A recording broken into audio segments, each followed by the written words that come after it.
1, 2, 3. That'll work, that's cool.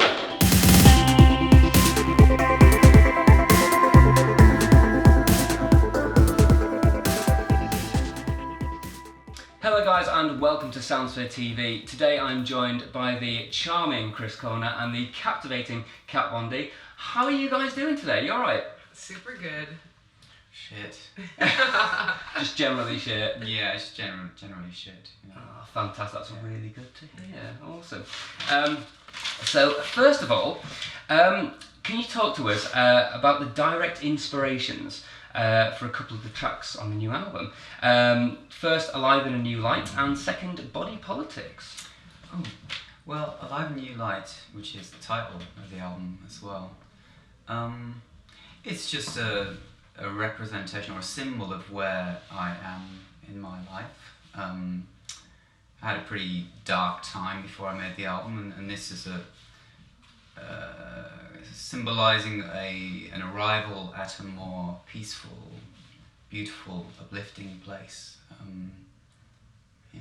And Body Politics is just about sex. Fantastic. Yeah. Just simply about sex. Simply about it. Or basically using sex or physicality as a way to transcend mental issues.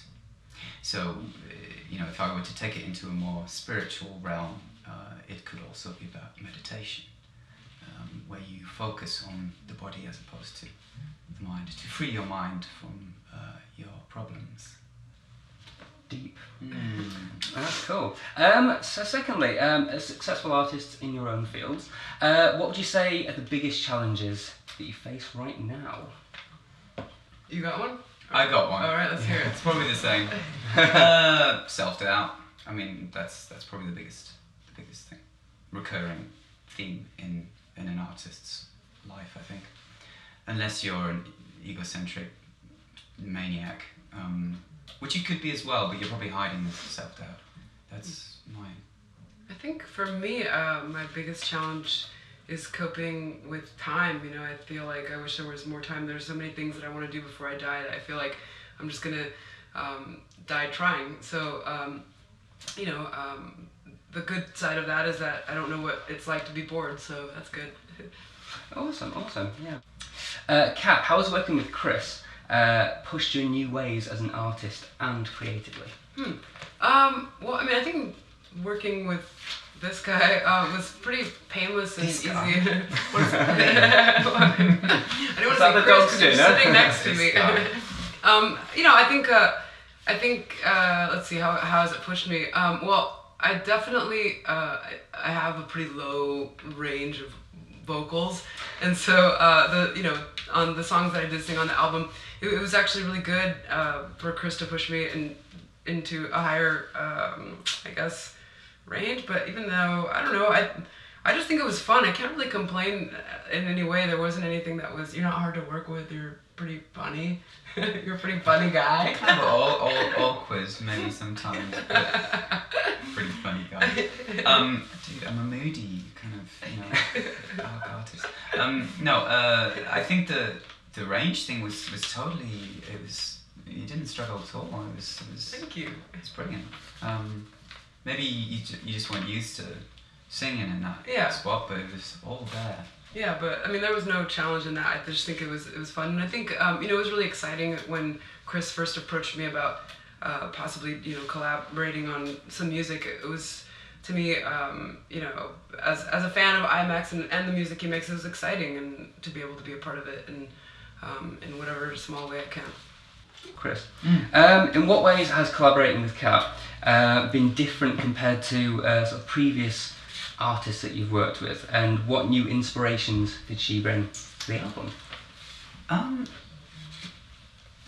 Quite different. I mean, she's a funny girl too. I think just it was a lot more natural.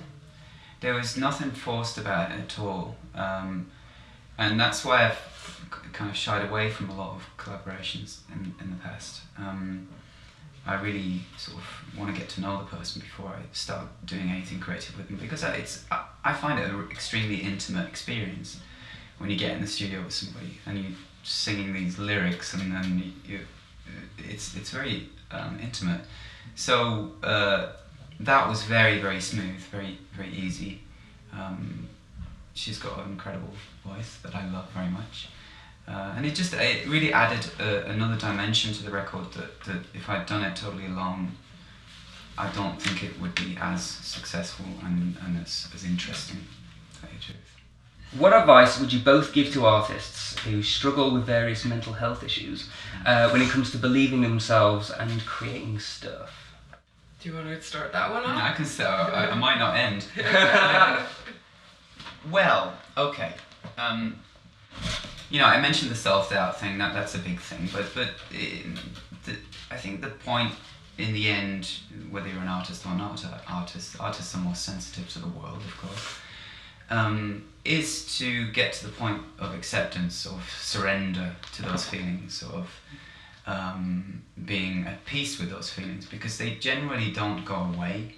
And that shouldn't be a depressing thought. It's just, you can use them as ammunition in your journey, and you can put them into your music. You can give them a voice so that you make friends with them, and don't fight them, accept it, and you'll find that makes it much more bearable, I think.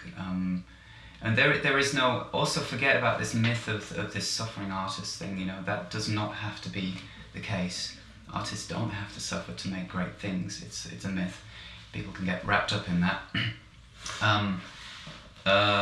Because you can tap into whatever depth or whatever darkness you need to, while still being an incredibly positive,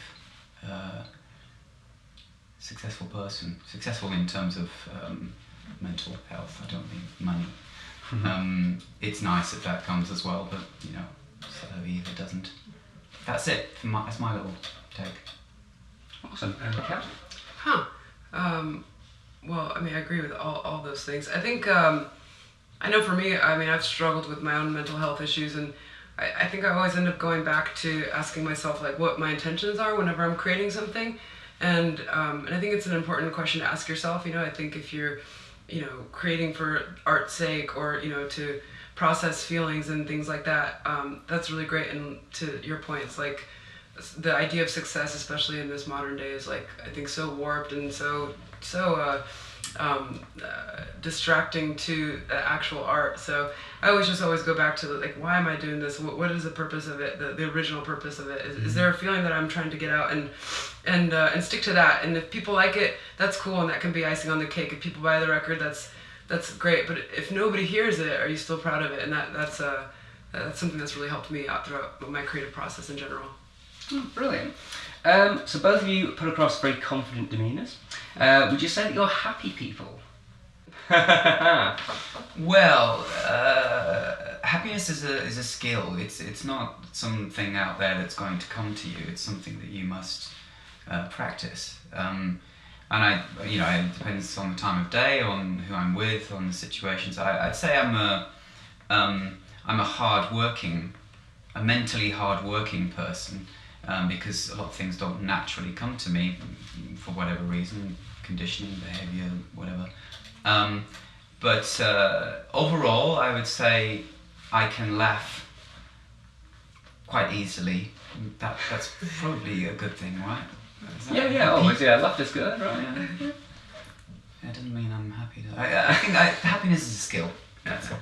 Happy is a funny word, though. I feel I don't know, sometimes it's lost its meaning a little bit. When people say best friend or love, I think it's overly used. But I think, in general, I wouldn't say I'm a happy person. I'm a positive person. I think I'm still dark, but not negative. I used to be negative, and I think when I got sober 10 years ago, that was when that transitioned to being more positive all the time. So. Or for the most part, so I wouldn't say I'm a happy person, but I'm positively dark. You're very positive and very dark. That's a winning combination. What's keeping you both passionate outside of music right now? Think specific people, places, movies, things like that. I love architecture. I like a concentrated amount of people. I mean, I like people in general as a concept, but I'm good with very few people. Where I'm going with that? I totally be careful understand. with that. Okay. Humans, yes, they're okay. And what else do I like? Film. I like stuff. I love audiobooks, reading, and psychology. I'm a massive psychology fan. That's where I am at the moment.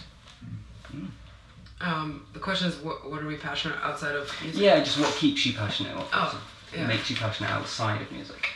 I mean, I think all things creative, obviously. I love making things with my hands. I love everything from gardening to sewing Victorian lamps. I think animal rights is like a really big one for me, so that's my driving force. Every day I wake up and I think, what can I do today to help like be the voice for the voiceless if possible, and try to inspire some change in that sense. And that covers human rights and environment and all that stuff. And yeah, but sure, I'm with you on people. I mean, I don't have that many friends, but the few that I have, I absolutely love, and I'm their biggest fan. So it's exciting. It's exciting to be around that. But yeah, I guess that's it. Oh, I love my cats. I have a dog. Yeah, I have a dog. Animals make me so happy. Yeah. I just like, if I have an animal in my life, I'm just like, yeah. Very, very, very. That's another thing for mental health. Dogs. Yeah. Yeah, they say if you stroke a dog for or play around with a dog for like half an hour, it just reduces all your stress. Yes, or something. it changed. Is it the same for cats, you think?